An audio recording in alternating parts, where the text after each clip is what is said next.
Hi there, my name is Ranjan Bhattacharya, and today from BakerStreetPropertyMeet.com. Today I'm with Andrew Ryley from DLP Planning Consultants, and we're together at an auction here in London, and we're here to discuss something that's very represents an amazing opportunity for the savvy investor, which is properties which may not have planning permission for what they're being used for. The typical scenario, and you see it in auction catalogues up and down the land, is where a house has been converted into 3 flats, but you cannot find planning permission for that use. Andrew, is this illegal? No, it's not illegal.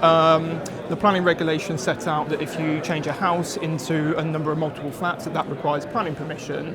And so most of the time that will be what happens. Somebody applies for planning permission to convert their house into 2 or more flats. If it's done without planning permission, then technically it's in breach of the planning regulations, but that's not actually a criminal act until a council serves what's called an enforcement notice, and then somebody doesn't comply with that enforcement notice. And there's quite a few steps up until that point is reached. Okay, so you're looking at a property, it's been converted into 4 flats, there's no planning permission. Now, if I'm thinking about buying that building, what do I have to look for to make sure that I might be able to regularise that and formalise the planning for its use? Well, I'd agree with your use of the word regularise, because that's what we're seeking to do here. And what the planning legislation says is if that use has been in effect, in this case a residential accommodation, for 4 or more years and in continuous use for that period of time, then an application can be made for what's called a certificate of lawful use, or sometimes called a lawful development certificate as well. And what has to be proved through that process is what I've just said there, that the use has been going on for 4 or more years. And if you can prove that to the council, they will then grant the certificate, and that will, as you say, regularise the planning permission. That will then mean that it's immune from further planning enforcement action, and that is the lawful use of the property, in this case, in this scenario, 4 flats. So, but what is proof? I mean, surely anyone can just run off some tenancy documents on their word processor. What is proof that it's been used as multiple flats? And that's the key. It's a good question, and that's the key really. And there's no sort of black and white list of X, Y, or Z must be provided. And what the council will say, what the case law has found, is a phrase called the balance of probabilities. And as long as you can prove to the council on the balance of probabilities that that's been the use, then they will grant the certificate. And typically, the sorts of documents that we see when we use the word evidence, essentially, might be some tenancy agreements, which are useful. It might be utilities bills, if, for example, that the flats have got separate gas or electricity meters. It could be documents from a letting agent, anything from the tenant themselves. And some of the more important ones we see are what's called a statutory declaration or a sworn affidavit, and that's the tenant saying, I have lived here for a period of 4 years, I swear this to be the truth. And if they say that through that method, a statutory declaration or a sworn affidavit, which is witnessed by a solicitor, witnessed by a solicitor. That's correct. Yeah, it has to be witnessed by a solicitor who will then confirm that they've witnessed that person saying it. That carries significant weight through the council's consideration of that application. Okay.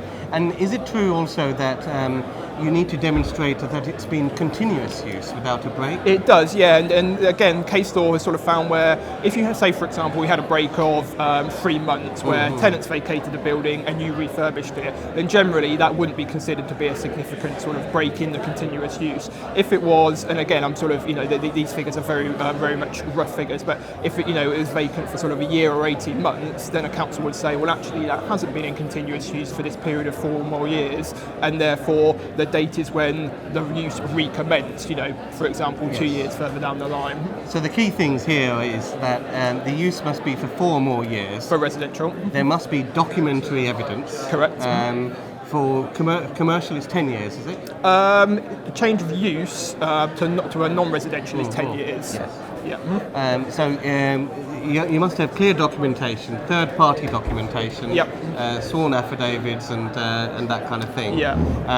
Now, I mean, as just to labour that point slightly, the phrase "the more the merrier" is Yes. better in this case. The more documents you have, and sorry, one I omitted to say earlier was council tax records. Yes, Or the more that you can show to the council that what you're saying is in fact the case, the much more likely it is that they will grant you the certificate. And presumably, this is if I've got, say, 5 years of worth of evidence, it doesn't help if the council came along and asked to visit the property 2 years ago. If they've done any form of enforcement or whatever. That's correct. Yeah, I mean, the planning history is a material consideration, and if, for example, the council's planning officers had visited the property 2 years ago and found that it wasn't in use as 4 flats, that it was still a single-family dwelling house at that time, then that would significantly weigh against you. So that could be a factor. Yes. Okay. And how long does it take if I want to regularise my permission? The application should take around 8 weeks for the council to make a decision from the date that you submit it. And that is only a target, and it's not beyond the realms of possibility that target's missed and it goes on slightly longer. And obviously you need to take into account the amount of time that you need to take to prepare that evidence. And probably the key thing in this is, whilst you do get more than one bite at the cherry, it's very important that you present the most robust case at the start of that. It's not really the appropriate thing to submit some evidence at the start of the application and then 4 weeks later a bit more and sort of drip feed it along. You want to get it all ready and submit it in that first go. So you guys obviously provide help and advice to people who want support through this process. That's right. What exactly do you guys do, and how do you support people? Well, we sort of help them with making the applications, identifying the strengths of their arguments, where we can seek to kind of highlight to the council where the evidence they have contributes to making this argument that the use has been into effect for 4 years.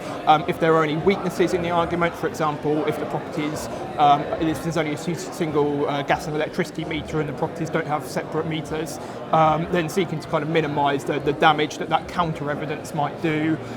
And generally presenting what we would call sort of a planning argument or a planning statement, all of that evidence together in the strongest possible terms to make it more likely that the council will grant the permission. Yes, and just to sort of, I mean, a lot of people get daunted by this process, but there is some phraseology, I think, that says something like it is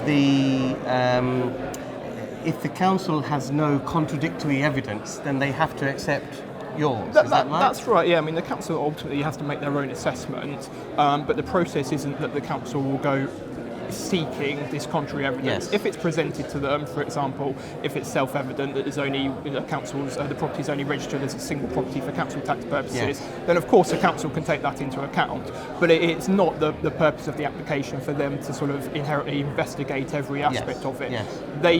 We submit the evidence to them, they make an assessment. So it's more about inconsistencies or flaws or missing information or incomplete information in what you submit. I totally agree. That's so the more fuller documentation you have, the more easier it is to that's right, to get it regularised. And what I would say about this is this process is being proactive, essentially. We're sort of saying to the council that this change of use happened. It happened at a certain point 4 years ago, and we're seeking a certificate of lawful development. It's best to go through this process rather than the council to learn about it, for them to serve what's called an enforcement notice, and then to be doing effectively the same thing, but under the proceedings of an enforcement notice and the subsequent appeal that has to be made, because not that that's inherently the assessment and the tests are really different, but it takes it onto that next step and it just narrows down your options for further things to do in the future. Okay, thank you very much, Andrew. Your website is DLP Planning Consultants? DLP Consultants. DLPconsultants.co.uk. That'll be on the bottom of the screen, and you can get in touch with Andrew and his team there if you want help with planning, regularisation and other planning consulting matters. Any forms of planning advice, we're happy to help. Okay, thanks very much, and bye for now.